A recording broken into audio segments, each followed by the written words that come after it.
probably the single biggest headache you're going to face starting your arcade is the lighthouse or the base station setup.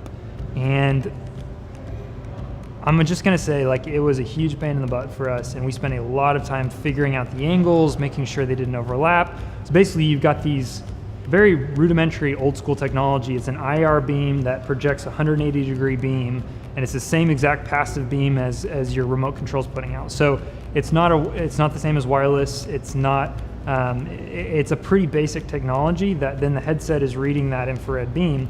So the issue is when you have this passive beam that's being outputted in this 180-degree field, then if you have crossover between base stations, then you have all kinds of interference, and you get the classic blackout where their screen goes black, or the floor just appears to be changing height, or all kinds of issues. Controllers floating around. It's a really bad customer experience. So that has been by far the biggest issue we've faced in our arcade since we launched, has been figuring out how to get to get all the stations in a compact space, because obviously you want to maximize the number of stations that you have for your square footage, but doing that in a way where it's laid out so that your light beams your lighthouses don't interfere.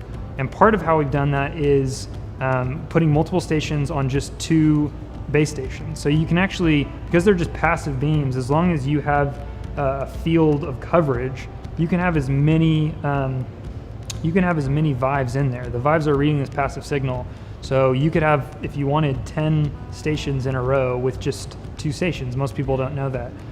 The other way we've done it is, traditionally Vive tells you, HTC tells you to set them up kind of catty corner, but you can actually set them both up on the same side. So, both pointing in towards the TV. And that can kind of help shield, so let's say, the front half of your store from the back half and separate things off a little bit.